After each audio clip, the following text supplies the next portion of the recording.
है दीदी, नमस्ते, प्रणाम। मेरा यूट्यूब चैनल चंदा कुमारी भोजपुरी गीत पर आप सभी का स्वागत है। आज हम एक झूमर गाने जा रहे हैं, बहुत सुंदर और बहुत प्यारा। आप लोग मेरा गाना सुनिए और फुल वीडियो देखिए। अच्छा लगेगा तो लाइक सब्सक्राइब जरूर कीजिएगा और कमेंट बॉक्स में ज़रूर बताइएगा हमारा गाना कैसा लगा।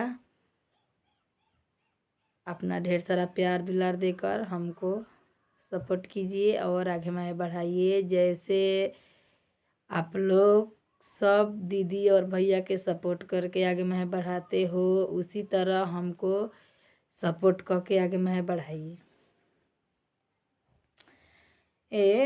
पर लवा के ओ पर बिजुली चमके, पर के ओ पर बिजुली चमके, बिचवे में हो खले लड़ैया, मती जाओ सैया। बिचवे में हो खले लड़ैया, मती जाओ सैया। पर लवा के ओ पर बिजुली चमके, बिचवे में हो खले लड़ैया, मती जाओ सैया। बिचवे में हो खले लड़ैया, मती जाओ सैया। केकरा भिरिया बैठब, केकर से बोलब, केकरा भिरिया बैठब, केकर से बोलब, केकरा ऊपर बनी के बेरनिया, मती जाओ सैया। केकरा ऊपर बनी के बेरनिया, मती जाओ सैया। केकरा भीरी बैठब, केकर से बोलब, केकरा भीरी बैठब,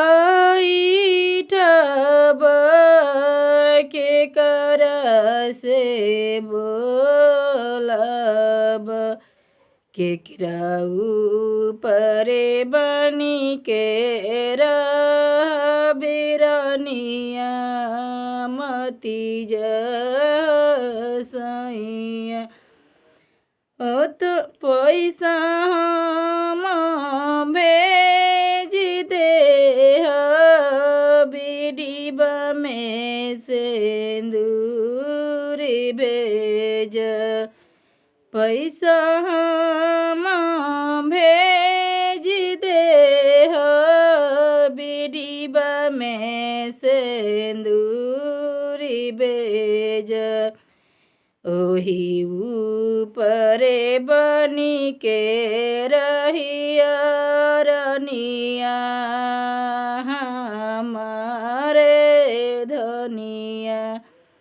ओही ऊपर बनी के रहिया रनिया, हमारे धनिया। पैसा हम भेज दे, बेडिबा में सिंदूर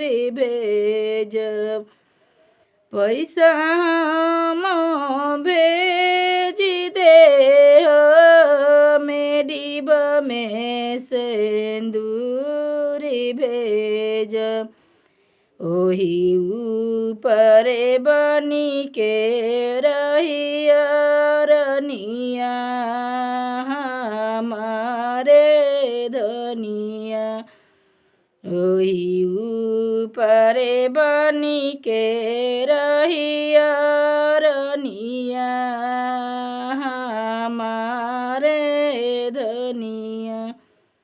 दीदी और भैया आप सभी से हाथ जोड़ के रिक्वेस्ट है, मेरा गाना अच्छा लगेगा तो अपना ढेर सारा प्यार दुलार देकर हमको आगे में बढ़ाइए।